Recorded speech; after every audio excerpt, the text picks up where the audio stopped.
depois de um mês desse conflito entre os Estados Unidos e o Irã, a tensão ganha um novo capítulo. O presidente do parlamento iraniano acusou os Estados Unidos de planejarem uma possível ofensiva terrestre enquanto mantém publicamente as negociações diplomáticas. Segundo ele, o Irã não vai ceder à pressão e afirma que as forças do país estão preparadas para um possível avanço militar. Enquanto isso, relatórios apontam que os americanos avaliam o envio de mais tropas para a região, o que pode aumentar ainda mais a escalada do conflito.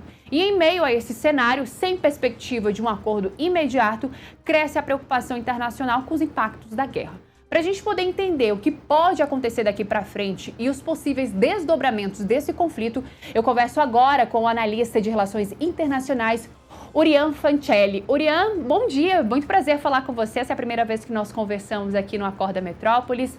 Boa semana. Urian, eu já começo pedindo para que você possa trazer aí para a gente uma análise sobre esse um mês de guerra, né? A gente trouxe ali informações que além das causas humanas, né, das mortes que esse conflito vem causando, também há impactos na economia de forma global e uma preocupação de líderes mundiais com os rumos que esse conflito está levando. O que a gente pode entender desse um mês de guerra e os próximos passos, né? A gente fala, assim, de dias, né? Porque não dá pra gente colocar uma percepção maior, porque todos os dias isso muda. Bom dia, Marília. Bom dia a todos. É um prazer estar aqui com você. Inclusive, queria falar que você resumiu muito bem o que aconteceu nesse um mês de guerra, porque foi muita coisa e ainda continua acontecendo muita coisa. Agora há pouco, por exemplo, sai a notícia de que a ministra da Defesa da Espanha afirmou que nenhum país que for fazer algum tipo de operação ofensiva lá no Oriente Médio contra o Irã vai poder usar o seu espaço aéreo, ou seja, o que a gente está vendo na prática agora, inclusive surgindo uma divergência entre dois países da OTAN.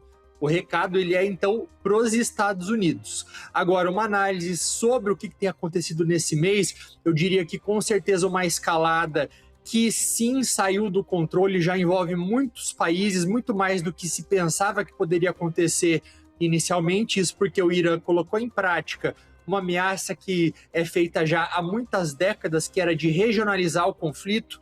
Então, já passou para os países do Golfo, Arábia Saudita, Bahrein, Kuwait, Catar, Emirados Árabes Unidos, para outros países da região também, Azerbaijão, a própria Turquia, que faz parte da OTAN, ela foi alvo em pelo menos 3 vezes diferentes, tendo que interceptar mísseis que tinham como destino seu espaço aéreo. O próprio Chipre, também país da União Europeia, ele chegou a ser alvo. Então é um conflito que está crescendo e agora, a partir do último fim de semana, com a ameaça de entrada também dos Houthis do Iêmen, o que poderia abrir potencialmente uma nova frente de guerra. Se hoje o barril de petróleo ele já chegou ali a $115, se aproximou em determinado momento de 120, agora, se for o caso dos Houthis começarem a fazer ataques no Mar Vermelho, que é uma rota alternativa que tem sido usada para escoar ali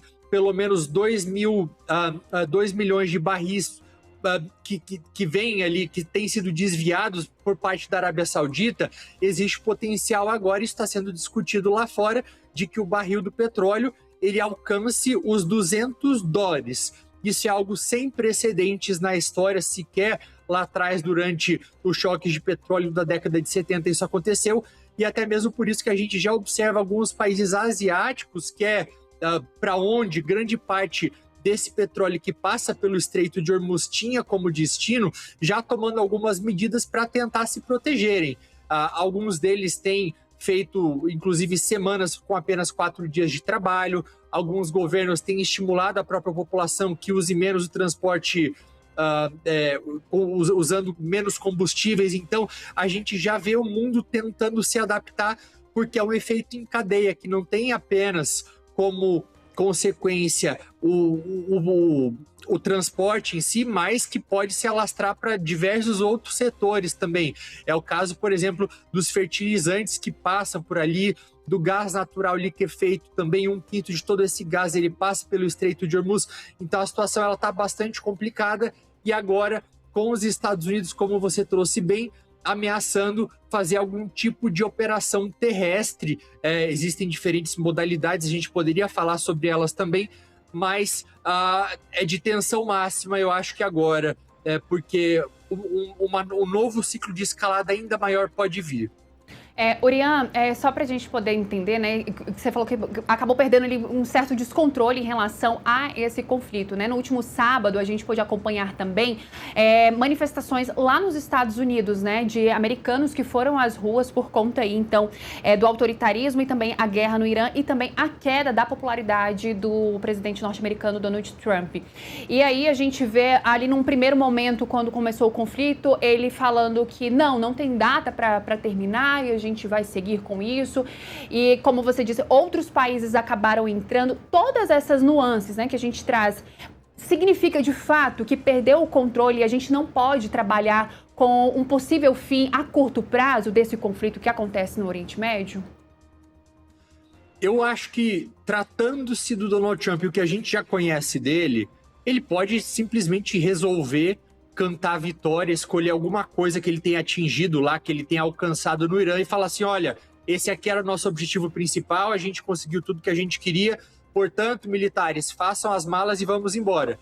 Acontece que isso é muito difícil de ser feito enquanto o Estreito de Hormuz estiver fechado.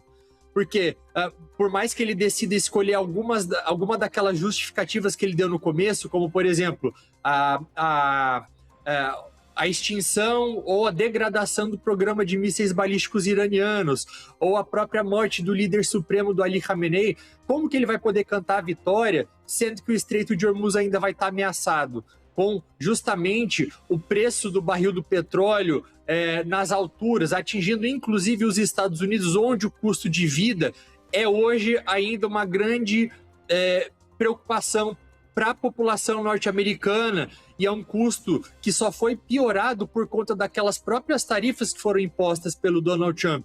Então a situação ali, ela foi organizada de tal maneira, Marília, onde hoje existem opções ruins e opções ainda piores para o Trump. De fato, existe um descontentamento grande por parte da população norte-americana, mas quando a gente olha para a base do MAGA, daquele movimento do Make America Great Again, dos republicanos, ainda existe um apoio até certo ponto. Agora, a partir do momento em que o envio de tropas terrestres, com operações terrestres, ele passa a ser considerado, e aí colocando em risco diretamente a vida dessas pessoas, né? E a gente está falando de hoje o número total de soldados norte-americanos na região, ele chega ali próximo de 50 mil, talvez, com 10 mil com potencial de participar de algumas operações, aí a situação pode começar a mudar, porque traz traumas que são realmente históricos para os norte-americanos, que eles passam a se lembrar do Iraque e de outras guerras intermináveis que deixaram muitos mortos. Orian, aproveitando que você tocou no assunto, né, sobre o Estreito de Hormuz, a gente vai